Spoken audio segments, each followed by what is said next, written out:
باباي كل ነገር ይፍቃዕ ቢኻኒኻ ሕጉስቲ ኢኻ ነይረ ኣብዚ ዓለም ግን ዘይረኣኽዎ ነገር የለን ኩሉ ነገር እየ ሓድሽ ነገር የብሉን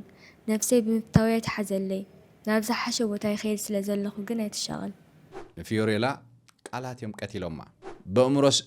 ኣብ ዓለም ምንባር ኣጽሊዋ ነይሩ ወዲኣ ነይራ ኣቦኣ ማዕጾ ሲሩ ምስኣተወ ግን እታ ዝፈትዋ ጓሉ ፊዮሬላ ሞይታ ያጸኒሓቶ ሕጂ ግን ካብኡ ዝኸፍአ ካብኡ ዝባሰ መጠንቀቕታት ይመጽእ ኣሎ We see rates of depression and anxiety and suicide. ኣብ ቆልዑ ዘጋጥም ዘሎ ጭንቀትን ጸቕጥን ከምኡውን ነፍሲ ቅትለትን ተነጽሎን ሕማቕ ይስማዓ ከም ዘሎን ምንባር ከም ዘስልችዋን ናብራ ከም ጸሉ ህይወታ ከም ጸልን ትዛርብ ነይራ Hi there, students. It's the Prime Minister here. If you're under 16, you're no longer allowed. ክቡራት ተምሃሮ ምሳኹም ዘለኹ ቀዳማይ ሚኒስተር እየ ካብ ሎም ጀሚሩ ኩልኹም ትሕቲ 16 ዓመት ዝዕድሜኹም ቆልዑ ደቅና ኣብ ምድሓን ኣብዚ ግዜ እዚ ክንወስደን ዘለና ሾመንተ ነጥብታት ክዝርዝር እየ ፊዮሬላ ምስ ኣሕዋታን ወለዳን ሕጉስቲ ቆልዓ እያ ነይራ ብፍላይ ከዓ ምስ ኣቦኣ ፍሉይ ፍቕሪ ነይርዋ ባባይ ኩል ነገር ይፍቃዕ ቢኻኒኻ ሕጉስቲ ኢኻ ነይረ ኣብዚ ዓለም ግን ዘይረኣኽዎ ነገር የለን ኩሉ ነገር እየ ሓድሽ ነገር የብሉን ነፍሰይ ብምፍታወይ ትሓዘለይ ናብ ዝሓሸ ቦታ ይኸይድ ስለ ዘለኹ ግን ኣይትሸቐል ኣብ ቤት ትምህርቲ እውን ፊዮሬላ ትፈትዎም ዝፈትዋን መሓዙት ኣዕሩኽ ነይሮማ ሓደ መዓልቲ ግን ሃንደበ ስድራኣ ደልዮም ሲኢኖማን ፊዮሬላ ነብሳ ቀቲላ ጓሎም እንታይ ምዃና ደንፂዎም ስድራ ብጣዕሚ ሰንቢዶም ምክንያቱ ሞት ጓሎም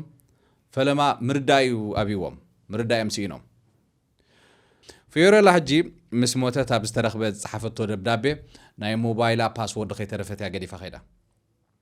ስድራኣ ሞባይላ ከፊቶም ምስ ረኣዩ ከዓ ምስ መሓዙታት ትፀሓሓፎ ዝነበረት ሜሴጅ ምስ ኣንበብዮም ምክንያት ናይ ሞት ጓሎም ክፈልጡ ክኢሎም ኣብ ሞባይላ ዝተረኽበ ምስ መሓዛት ትፀሓሓፎ ዝነበረት መልእኽቲ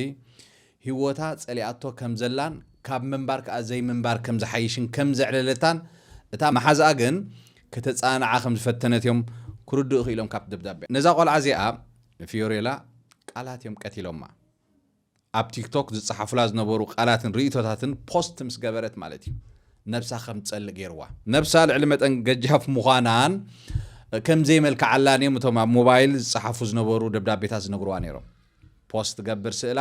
ወይ ቪድዮ ፖስት ትገብር ኮመንት ከዓ ከም ኣብ መንእሰያት ህፃናት ድዮም ቆልዑ ድዮም ወይ ካልእ ሰብ ኣዝያ ነብሳ ገጃፍ ምዃናን ከም ዘይመልክዓላን ጽብቕቲ ከም ዘይኮነትን ይፅሕፍላ እሞ እሱ ከዓ የበሳጭዋ ነይሩ ሕጂ ፊዮሬላ ምስ ኣሕዋታ ካብ ትድቅሰሉ ዝነበረት ክፍሊ ኣብ ናይ በይና ክፍሊ ክትድቅስ እያ ጀሚራ እንዳተነፀለት ክትከይድ ጀሚራ ወለዳ ከዓ ብፍላይ ኣቦኣ ኩነታት ኣሰኪፍዎ እንታይ ትኸውን ዘላ ዘቆልዓ ኢሉ ሞባይል ተበዝሕን ኣብ ናይ በይና ክፍሊ ከዓ ሙሉእ መዓልቲ ደቂሳ ትውዕልን ከም ዘላ ይርኢ እሞ ደስ ኣይብሎን ነይሩ ብዛዕባ እዚ ከዓ ይነግራ ነይሩ ስለምንታይ ካብ ኣሕዋት ክትግለል ዘለኻ ክበይን ክትብዝሕ ዘለኻ ስለምንታይ ሞባይል ካብ ቀደም ላዕሊ ዝያዳ ትጥቀምለኽ ይብላ ነይሩ ኣብ ድሮ ናይቲ ነብሳ ዘጥፋእትሉ ህይወታ ዝሕለፈትሉ መዓልቲ እውን ከዕልሉ ከም ዝደልዩ ነጊርዋ ነይሩ I want to talk with you በይነይ ምሳኻስ ክዛረብ ደልየ ከንዕልል ደለኹ ዛጓል ኢልዋ ነይሩ እንተኾነ እዛ ቆልዓ እዚኣ ብሰንኪቲ ማሕበራዊ ሚድያ ዘሎ ካሊእ ህይወታ ኣብ ዓለም ምንባር ኣጽሊእዋ ነይሩ በኣካል ዳኣ ምስ ስድራኣ ነይራ ምስ ኣሕዋታ ነይራ ምስ ወለዳ ነይራ ትመሃር ነይራ እምበር በእምሮስ ኣብ ዓለም ምንባር ኣጽሊእዋ ነይሩ ወዲኣ ነይራ ብዝቕጽል መዓልቲ ኣባል ናይታ ስድራ ንጉሆ ተሲኦም ከም ቀደሞም ማለት እዩ ጓሎም ፊዮሬላ ግን ኣይተስአትን በይና ግዜ ይኸይድ እንዳረፈደ ምስከደ ኣብ ናታ ክፍሊ ብምኻድ ማዕጾ ይኹሕኹሑ ብፍላይ ኣብዚ ብኤሮጳ ብኣሜሪካ ብትምዕብል ዓለም ኣብ ኣፍሪቃ እኳ ሳላ ድኽነት ከምኡ ከዓ ድሓን ዝኾነ ባህሊ ስለ ዘሎ መቸም ድሓን ብድኽነት እውን ንበሎ መብዛሕትኡ ሰብ ነናቱ ክፍሊ ዳርጋ ይብሉን ስድራ ከዓ ፊዮሬላ በይና ትድቅስ ስለ ዝነበረት ምስ ረፈደት ማለት ኩሎም ኣሕዋታት ተሲኦም ምስ ረፈደ ገዛእ ኸይዶም ወይ ማዕፃን ተኳሕኩሑ ትናታ ሩም ማለት እዩ ዝኸፍት ሰብ ኣይተረኽበን ኣቦኣ ማዕፆ ሲሩ ምስ ኣተወ ግን እታ ዝፈትዋ ጓሉ ፊዮሬላ ሞይታ ያጸኒሓቶ ሕጂ ነዚ ዛንታ ሰሚዕና ነዚ ናይ ብሓቂ ኣብ ሓንቲ ዝፈትዋ ጓሎም ዝተፈጸመ ወይ ከዓ ዘጋጠመ ሕማቕ ኣጋጣሚ ሰሚዕና ማለት እዚ ሲያብ ደቀ ያጋጥምን እዩ ንብል ንኸውን ኢና ወይ ንድንግጽ ንኸውን ኢና ወይ ንሓዝን ንኸውን ኢና በቶም ስድራ ولد فيوريلاونكم يمزول نيرم اسكن هذا فيديو نسمعيه. Online hostility and harassment, also known as cyberbullying, is alive and well in social media and is directly... ኣብ ኦንላይን ዘጋጥሙ ናይ ቃላት መጥቃዕትታትን ፅርፍታትን ብልምዲ ሳይበር ቡሊይን ንብሎ ንብዙሓት ሰባት የጥቅዕ ምህላው ፈሊጥኩም ኣለኹም ዶ? ወላ እውን ኣብ ዓበይቲ ልዕሊ 25 ሚታዊት እዩ ዓብዩ ዘሎ። ዝኾነ ሰብ ኣብ ማሕበራዊ ሚድያ መጥቃዕቲ በፂሕዎ ኣሎ ወይ እውን ንዝበፅሖ ይፈልጥ እዩ። ናይ ኦንላይን መጥቃዕቲ ብዝተፈላለየ ኣገባባት እዩ ዝመፀና ብሜሴጅ بسئلتات أكاونت بمسرق وهاك بمقبار والقاوم مستيرات ناب حزبي بموزعن كالئن إذا مسعبو سنة أمراوي متقعت يوم تحسو سايبر بولينج أزيو كبيت زقبرو كابتت أقام كتحدم كبيت بمخانيو مونغوتهم أب محبراو ميديا بريتوتات نايسابات بكومنت نايسابات زواردو قولعو ويكا سايبر بولي زقات أمم زيتقعو قولعو متقعت زقات أمم قولعو نايتعنا ويكا ناي أمورو تساقام كم متأثار كم زلوو أتهم أب محبراو ميديا بولي زقاتهم بميزانهم ديو بحبرهم ديو بعليتهم ديو بهايمانتهم ديو بمسلهم ديو بقرصهم ديو بزخونه مسؤوم سلازي كود ديو حد لايف ستايل سلازي كتولي زخونه يخون نجار محبراو ميديا نقولعت زقاتهم مدهال which ولد بزح جزء زي نفلتو أمونغوت مدهالن ويك كم زعينة مدهال زقاتهم قولعتن نايت عنا شجرن سم متأسسار على relationships مدنا له يمدنا زلو كم عينة انتهي مالتي وكم عينة زقاتهم قولعسي ننا أمور أجمع استقال عمخانة ميم ساينتيست قلت لنا دلو أجي ننوح عوانسي شجارة أبي هوتنا بحافشة بفلايكا أب سامبونا زفترة ساعبين ندقنا يخون حبرة السب كانت انقطعين إحناينا سموكين كيلز شجارة متكاخي قتليو كمزي قبريو سامبو يبليو ناب كانسر قالعيو زبل بزح بمنقستي وخون بتن نت شجارة زفريات كالاتون كوما عينة متنقطعات يمزيو حججن كاوز باسه متنقطعات يمزالو كوم يوم بنازلو تمرامرتي كيلاتات ناي هتصانات ወይ ካናይ ሳይኮሎጂ ማሕበራዊ ሚዲያ ብፍላይ ኣብ ቆልዑ ብፍላይ ካና ሓንጎሎም የጥቃሎ ንሓንጎሎም ተሪፉስ ንኣካሎም ከማን ሕጅስ ብዙሕ ግዜ ኣብ ማሕበራዊ ሚዲያ ስለ ዘጥፉ ኣብ ክሳዶም ይኹን ኣብ ሓፈሻው ናይ ኣካሎም ኣቃማውን ብዙሕ ለውጥታት ይመጽእ ከም ዘሎ ንሪኦ ዘለና ሳይንቲስት እውን ባል ዘድልዮም ኣይኮነን ወይ ምሕባር ዘድልዮም ኣይኮነን ብፍላይ ግን ሓንጎል ከም ዘጥቅዑ ዝግለጽ ዘሎትን ዘይሪኦ ማለት እዩ ሓንጎል ከዓ ናይ ኩሉ ነገር መበገስ ስለ ዝኾነ ሓንጎልና ወይ ከኣእምሮና እንተዳ ተጠቂዑ ዓብ ፀገም ስለ ዝፈጥረልና ይጽናሓለይ ዘይበሃሉ የገዛ ከም ዝኾነ እዩ ዝንገረና ዘሎ ብኺላታት ነዛ ቪድዮ እዚኣ እንደገና ንስማዕ እያ We see rates of depression and anxiety and suicide. ኣብ ቆልዑ ዘጋጥም ዘሎ ጭንቀትን ፀቕጥን ከምኡውን ነብሲ ቅትለትን ተነፅሎን ቀንዲ መበገሲኡ ማሕበራዊ ሚድያ እዩ ኣብዚ ግዜ እዚ ማሕበራዊ ሚድያ ሓደ ካብቶም ዝዓበዩ ናይ ጥዕና ፀገማት ኮይኑሎ ንምክልኻል እውን ብዙሕ ስራሕ የድልሎ ሕጂ ከምቲ ባህልና ቆልዓ ብንእሱ ቆርበት ከዓ ብርሑሱ ዝበሃል ቆልዓ ክቕበልን ክቕየርን ክጽሎን ኣብ ቀረባ ይኹሉ ግዜ ንዝረአዮ ማሕበራዊ ሚድያ ንሓደ ወዲ 13 ዓመት ዘለዎ ጽልዋን ንሓደ ወዲ 30 ዓመት ወይ ከዓ ንጓል 30 ዓመት ዘለዎ ጽልዋን ኣይራኸብኒ በበይን እዩ እዚ ስለምንታይ ዝኸውን ብኸመይ ዝኸውን ድሕዳኢልና ክነግረኩም የራእዩ ሕጂ ኣስምዕዋ ካብ ስምዒት ወፂና ሚዛን ዘለዎ ውሳነ መታን ክንውስን ዝሕግዝ ናይ ሓንጎልና ክፋል ክሳብ ወዲ 25 ዓመት ንኸውን ወይ ከዓ ክሳብ ጓል 25 ዓመት ዝኸውን ሙሉእ ብምሉእ ኣይምዕብልን እዩ 25 ዕድመ ምስ ረገጽና ዝምዕብልቲ ክንውስን ሙሉእ ነገር እዚ ይጠቕመና እዚ ከዓ ይጎድኣና ኢልና ክንውስን ዘኽእለና ክፋል ናይ ሓንጎልና ክሳብ ወዲ 25 ዓመት ወይ ከዓ ክሳብ ጓል 25 ዓመት ንበጽሕ ኣይብልን እዩ ኣይምዕብልን እዩ ሙሉእ ብምሉእ ስለዚ ወዲ 13 ዓመት ወይ ከዓ ጓል 13 ዓመት ኮተት ንእሽተይ እንታይ ንብሎ ህፃናት ዲና ክንብሎም ዋላ ኮተት ንበሎም ድሓን ከም መዛዝንን ኣብ ስምዒት ወፂኻ ክውስንን ዘለዎ ተኽሎ ኣዝዩ ፀበብ እዩ ልዕሊ ዓቕሚ ዝኸውን ስለዚ ነቲ ዝረኣዮ ከኣምኖ እዩ ማለት እዩ ብፍላይ ነቲ ምድሃል ከም ዘለዎ እዩ ዝወስዶ ግቡእን ሚዛናውን ውሳነ ክንውስን ዝሕግዝ ክፋል ናይ ሓንጎልና እንታይ ይበሃል ፕሪፍሮንታል ኮርቴክስ እዩ ዝበሃል ኣፀቢቑ ኣብ ቆልዑት ከዓ ስለ ዘይዓበየ ከዓ ኣብ ማሕበራዊ ሚድያ ዝርእይዎ ሚዛን ክወስዱን ዘወፃፀሙን ዘይወፃፀሙን ከለልዩ ብጣዕሚ እዮም ዝሽገሩ ህፃናት ክንሪኦ ዘለና ከም ዘለዎ እዮም ዝኣምንዎ እቲ ዝሰምዕዎን ዝርእይዎን The prefrontal cortex, PFC, is a cerebral cortex. Prefrontal cortex ዝተሓላለኹ ጉዳያት ኣዋሂዱ ናብ ናይ ምምዛንን ውሳነ ምውሳድን ዘሰጋግረና ክፋል ናይ ሓንጎል እዩ እዚ ክፋል ናይ ሓንጎል ቀንዲ ስርሑ ምውሳንን ሚዛን ምውሳድን ኮይኑ ሕማቕ ካብ ጽቡቕ ቁኑዕ ካብ ጌጋ ምፍላይ እዩ رأي ويشوتو أم مقمات نابت شوتو زبصح تقبر أو سرح مقمقام أكاليو أما أي خقات مزخولو تخولوتات ون قمقام كن وسد يحجز أما أكل سبات كنا بركلنا نريو بحريات ون انتايك مثل كم زخل نايز خفال إيويو حجي ناي محبراو ميديا سراحتي نحاده فيديو وي سئلي وي صحف كم زفتخايو زملكت ناي صابعتي وي كا ناي لبي ناي كالق فتوتن تقبالنتن مسلتات هالو خم نفلطو مالتي ولا انا نوعله سلازخونه نفلطو مغلص زدلي يكون ام محبراو ميديا حجي اتي ايموجيتات زبحال زي ناي لبي خون ناي كم زي ناي تاغ خون معات نغرات زلو خم زلو نغر እዚ ኢሞጂታት ማለት እዩ ደረት ንዘይብሉ ግዜኻ ኣብቲ ማሕበራዊ ሚድያ ከተሕልፎዩ ተሰሪሑ ኣው ጥራሕ ክትውዕል ተሰሪሑ በቲ ናይ ወድሰብ መሰረታዊ ድሌታት ገይረም ሰሪሐሞ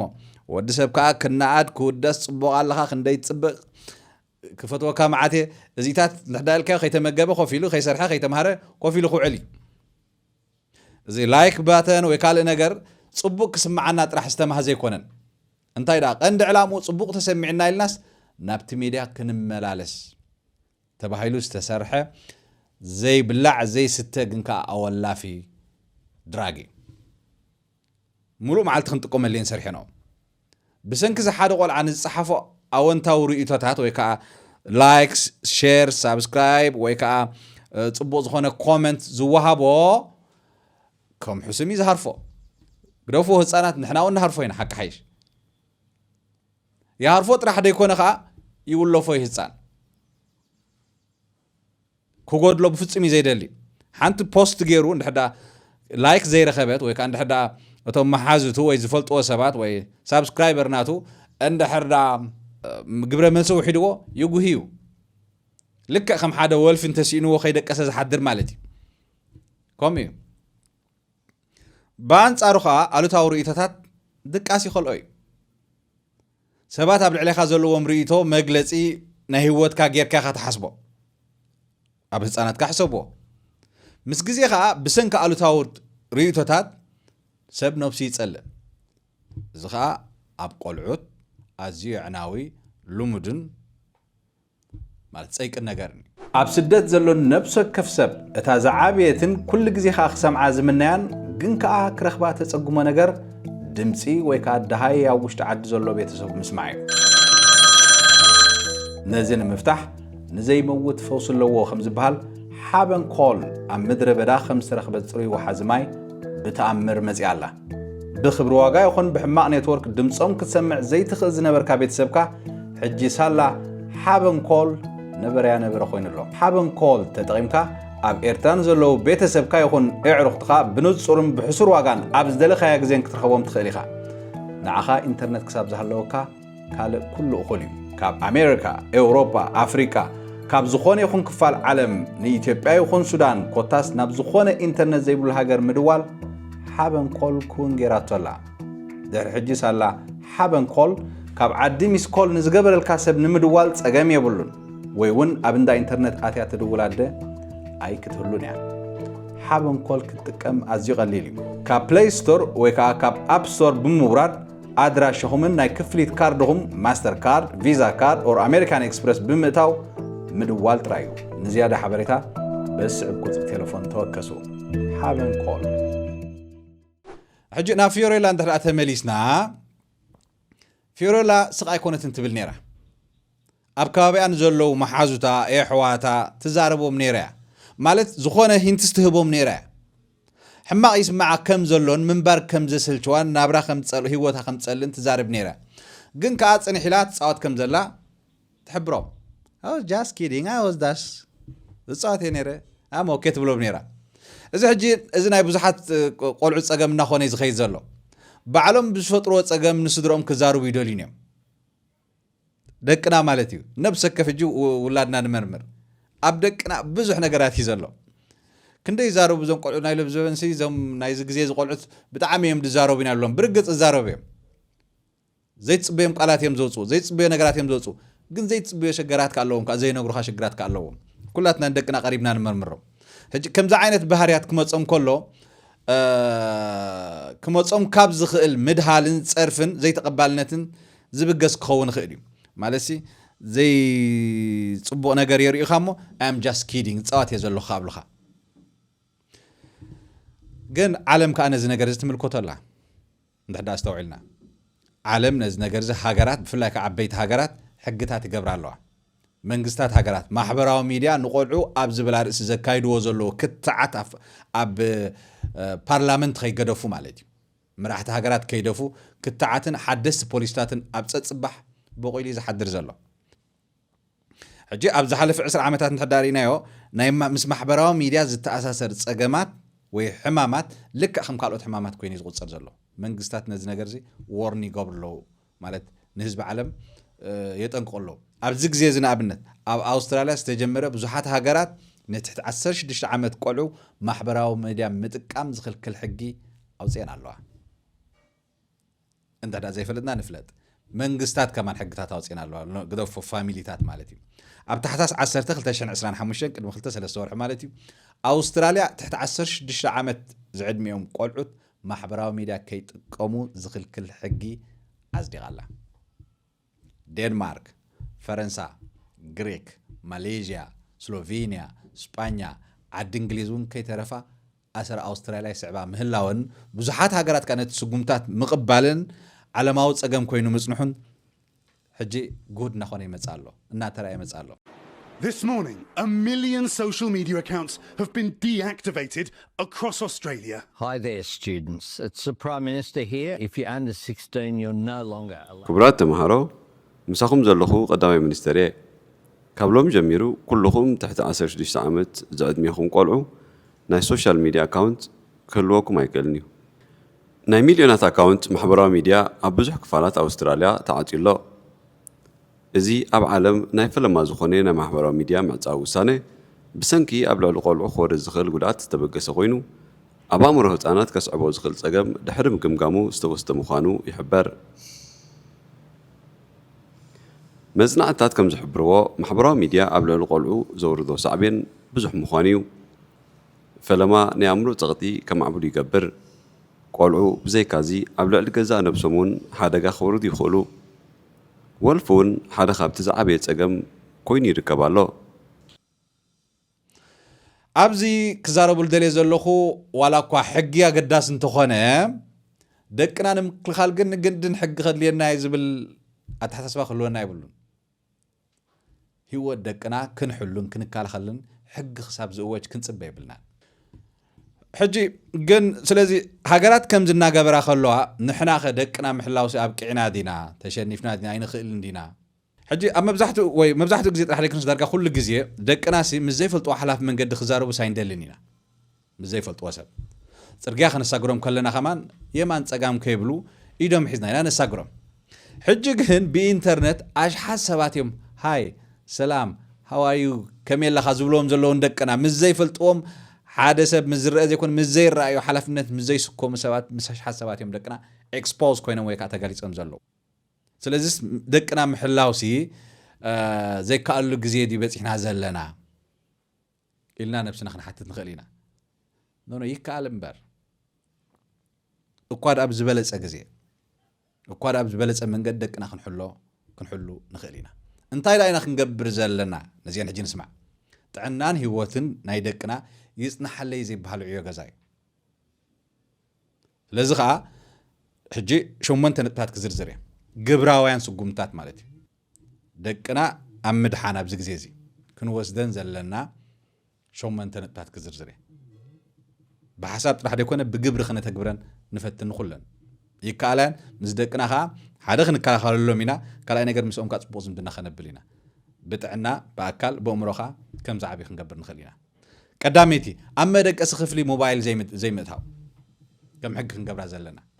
መደቀሲ ክፍሊ ስሙ ከም ዘመልክቶ መደቀሲ እዩ መደቀሲ ጥራይ እዩ ንድቃስ ዝዕድም ነገራት ጥራሕ እምበር ካልእ ካብ ድቃስካ ዘተስእ ወይ ከዓ ክድቅስ ዘይገብር ነገራት ካባና ጀሚርና ክንገብሮ ይብልና ሞባይል ኣብ መደቀሲ ምእታው ማለት ድቃስ ምዕዳም ዘይኮነስ ድቃስ ምስጓግ እሞ ሞባይላትና ይኹን ምስ ደቅና ዘለዋ ሞባይላት ኣብ መደቀሲ ክፍሊ ከም ዘይኣትዋ ንረጋገፅ እዚኣ ቀዳመይቲ ሕጊ ናይ ገዛ ክትከውን ትክእል ኣለዋ ካልኣይቲ ክንገብራ ዘለና ደቅና ምስ ማሕበራዊ ሚድያ ቀሲሎም ክፋልጡ ምግባር ቀልጢፎም ናብ ማሕበራዊ ሚድያ ቲፎ ዝኣትው ቆልዑ ወይ ህፃናሲ እቶም ኣዝዮም ተሃሰይትዮም ነቲ ዝኣትዎ ከዓ መውፅእ ስለ ዝስእንሉ እቲ ሃስያ ድርብ እዩ ዝኸውን ቀልጢፎም ኣብ ንእስ ዕድሚኦም ስለ ዝኣትዎ ከም ምግብን ከም ማይን ስለ ዝረኣይዎ ማለት እዩ ካብ ዓመት ናብ ዓመት ቀሲልና ሚዛናዊ ዝኾነ ገባብ ሌላ ምስ ማሕበራዊ ሚድያት እናገበርና ንደቅና ኣፍልጦን ምኽርን እናሃብና ከነዕብዮም እምበር ህፃናት ኣብዚ ግዜ መልሓስ ዘይበሉ ወይ ከዓ ገና ኣፎም ዘይከፈቱ ቆልዑት እዮም ቴሌፎን ሒዞም ወይ ከዓ ኣብ ስክሪን ዝውዕሉ ዘለዉ ኣብቲ ዝኣኽሉ ግዜ ብዘይ ፀገም ማሕበራዊ ሚድያ ክጥቀሙ ይኽእሎም እዩ ይኣኽሎም ኢኻ ስለዚ ደቅና ቅድሚ ግዜኦም ዘይኮነ ኣብ ግቡእ ግዜኦም ተጠቀምቲ ማሕበራዊ ሚድያ ክኾኑ ክንሰርሕ ኣለና መዓት መፃወቲታት መዓት ነገራት ክንገዝእ ንኽእል ኢና ኣብዚ ግዜ እዚ ኣብ ገዛ ክፃወትዎ ዝኽእሉ ከጋጣጥሙሉ ዝኽእሉ ብኣካል ብእምሮ ክዕብዮም ዝኽእል ብስክሪን ጥራሕ ኣይኮነና ህውካት ንገብር ዘለና ሳልሰይቲ ዘበናዊ ጾም ኣሎ ኣብዚ ግዜ እዚ ካብ ማሕበራዊ ሚድያ ዝግበር ጾም ኣሎ ኣብዚ ግዜ እዚ ጾም ርባዓይና ዘለና ንኩሎም ኣመንቲ በዛ ኣጋጣሚ እዚ ሰናይ ዝኾነ ናይ ጾም ግዜ ክገብረልና ሰናይ ምንየተይ ይገልጽ ግን ካብ ዘመናዊ ጾም ካብ መፂ ኣሎ ካብ ማሕበራዊ ሚድያ ዝግበር ጾም ኣሎ ካብቲ ናይ ምግብን ናይ መስተን ጾም ከማን ዝኸበደ እንታይ ማለት እዩ ኣብ ሰሙን እንተወሓደስ ሓንሳብ ኩሉ ኣባል ናይ ስድራ ቤት ቴሌፎን ዘጥፋኣላ መዓልቲ ክህሉ ክትክእል ኣለዋ ብዘይ ረብሻ ወይ ናይ ቴሌፎን ኢንተራፕሽን ኣብ ዘይብሉ ግዜ ናይ ስድራ ግዜ ክንሕልፍ ክንክፍት ንክእል ኣለና ኣብ ገዛና እዚ ንስድራና ዓብ ኣብነት እዩ ኣገዳሲ ኢኻ ቴሌፎን ኣገዳስነታ ልዕሊ ስድራናን ሰብናን ከም ዘይኮነ ባጉኡ ክስቆሮም ከም ዝኽእል ክንገብር ንኽእል ኢና ንህፃናት ስለዚ ሰንበት ድያ ቀዳም ድያ ካልእ መዓልቲ ድያ ኖ ቴሌፎን ዴይ ትበሃል ኣብ በዓል ሩዋንዳስ ኖ ከምዚ መኪና ዘይት ዝውረሉ መዓልቲ ኣሎ ኣብ ወርሕስ ሓደ መዓልቲ ድገለ ኣብ በዓል ኢትዮጵያውን ከምኡ የተኣታትው ኣለዉ ኣብ ገዛና ኸ ኖ ቴሌፎን ዴይ ክነተኣታት ንኽእል ኢና ጾም ካብ ቴሌፎን ማለት እዩ ካልእ ቴሌፎን ምምንጣል ራብዓይቲ ማለት ቴሌፎን ምምንጣል ከም መቕፃዕቲ ንምሃብ ከዓ ከም ብልጫ ክንሓስቦ የብልናን እንታይ ድብል ኣለኹ ደቅና ሕማቕ ጠባይ ምስ ዘርእዩ ቴሌፎን ምምንጣሎምን ወይ ከዓ ስቕ ንኽብሉ ወይ ከዓ ስቕ ንኽብሉና ጠባይ ንኽገብሩ ከዓ ፅቡቕ ጠባይ እንተሪኦም ከዓ ወይ ከዓ ብኣንጻሩ ከዓ ቴሌፎን መሃብ ኣዝዩ ሕማቕ ልምዲ እዩ እታ ቴሌፎን ሲ እንድሕር ዳ ረቢሽካ ትገደፈላ እንድሕር ዳ ጠባይ ጌርካ ትወሃበላ እንድሕር ዳ ንገብሮም ኮይና እዚ ኣብ መፃወርያ ባዕልና ንኣትዎም ኣለና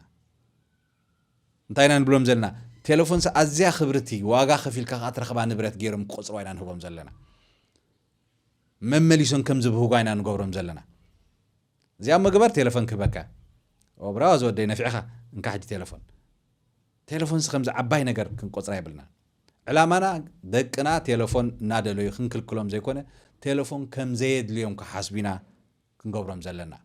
ወይ ከዓ ንምቕፃዕቲ እንድሕዳ እዚኣ ጌርካ ኣይሂበካን እየ እንድሕዳ ኢልናዮም ነታ ቴሌፎን ኣዝያ ወርቃዊትን ሓደ ነገር ምስ ገበርካ ጥራሕ ትረኽባ ጌርና ኢና ንቆፅራ ዘለና እዚ ጌጋ ነገር እዩ ካብ ከም ነገር ክንቁጠብ ኣለና ሓምሸይቲ መተካእታ ምድላይ ሓደ ማሕበራዊ ሚድያ ክጥቀም ፀንሐ ወድና ወይ ጓልና ማሕበራዊ ሚድያ ከልግስ ወይ ካብ ማሕበራዊ ሚድያ ክርሕቕ ክንገብር ከለና ብዙሕ ነገራት ለሚዱ ከም ፀንሐ ምርዳእ የድልየና መጀመርያ ኣብ ሽግር ከም ፀንሐ ክንርዳእ ክንክእል ኣለና ንደቅና ካብ ማሕበራዊ ሚድያ ክንኣልዮም ምስ እንደሊ ቀዳማይ ዘድሊ ካልእ መተካእታ ክነቕርብ ክንክእል ኣለና ዝሓሸ መተካእታ ክነቕርብ ክንክእል ኣለና ክንሕርሞም ኣይንኽእል ኢና መፃወቲ ዘይቀረብካ ምስ መሓዝቶም ዘይበልካ ካልእ ነቲ ኣብ ማሕበራዊ ሚድያ ዘጥፍዎ ዝነበሩ ግዜ ክትክእ ዝኽእል ካልእ ኢንተርቴይን ከዘናግዖም ዝኽእል ክምህሮም ዝኽእል ካንፆም ዝኽእል ነገር ከይቀረብካ ካብ ቴሌፎን ክትሕርሙ ዓብ ጌጋ እዩ ናይቲ ለሚዶም መፀንሑ ናይ ምዝንጋዕ ሸውሃት ምትእስሳር ምስ ስክሪን ወይ ከዓ ምስ ቴሌፎን ናይ ምውናን ስምዒት ብኸመይ ከም ዝትካእ ክንሓስብ ኣለና ስክሪን ዘይብሉ መተካታ ክንህቦም ኣድላይ እዩ ምክንያቱ ድሌታቶም ንምርዋይ ክጥቀምሉ ዝፀንሑ ንብረት ዳኣይና ኣሊና እምበር ድሌታቶም ገና ምስኦም ከም ዘሎ ክንዝንጋዕ የብልና ሻድሸይቲ ናይ ቤት ትምህርቲ ደገፍ ምርካብ ንቆልዓ ኩሉ ግዜ ካልኣይ ገዙ ቤት ትምህርቲ እያ ናብ ቤት ትምህርቲ ብምኻድ ምስ መምሃራን ምዝታይ ናይቲ ቤት ትምህርቲ ናይ ማሕበራዊ ሚድያ ሕግታት ከዓ ምንባብን ምፍላጥን ምስ መምሃራን ምርዳእ ከዓ ደቅናስ ኣብ ማሕበራዊ ሚድያ ዘለዎም መረዳእታ ንምምሕያሽ ክንፃር ክንክእል ኣለና ገለ ቤት ትምህርትታት ነቲ ኣብ ገዛ ዘራእካዮ ፅቡቕ ዘርኢ ዝሕርር ወይ ከዓ ንዕኡ ዝቃወም ወይ ኣንጻሩ ክኾና ይኽእላያን እሞ ኣብ ልዕሊ ደቅና ንገብሮ ፃዕሪ ኣብ ቤት ትምህርቲ እውን መቐፀልታ መታን ክረክብ ቤት ትምህርቲ ኸይድና ምስ ናይ ደቅና መምሃራን ምውሃድ ክንገብር ንክእል ኣለና ኣይርድኦምን ክኸውን ክእል እቲ ቤት ትምህርቲ እቶም ቆልዑት ኣብ ገዛ እንታይ ዓይነት ሽግር ኣለዎ ሻውዓይቲ ብኮሚኒቲ ምሕሳብ ኣዝያ ኣገዳሲት እያ ነዚኣ ንስምዖ ሕጂ ወለዲ ተጠርኒፎም ሓደ መምርሒ መዕበይ ደቆም ከውፁ እንድሕዳ ክኢሎም ኣዝዩ ዝሰርሕ ኣገባብ እዩ كمي تحدايلنا نابنت حموشتو غربابتي ولدي مالت ابوتات اديتات فاميلتات مالتي ندقم محبراو ميدا كم زيرو انت حدا غيرمهم نسخه دما شاي ابالات نايتهم سدرات خو محبرت مسرت مسኦም مالتي دقخا بقليلنتهم غربابت سدرا بمرأي طرح بزي صقم محبراو ميدا كغدفو كتغبرهم تخيليخا دقنا خالوت قولو محبراو ميدا كم زي تقوم انت حدا فليطهم بعلم كاخ غدفو ناي صقط ناي مزنا كحضرهم زلو تقولو بزحيو كميدا بعل ود خستو كميدا بعل دق خستو ميدا انت حدالكا لك انا عام فلوز غبرا دقخا شامنيتي دقنا نحقتات زي كونس نعنا يم زريو كابتن شوعات تزبل كنت تزبل تحجزيا حق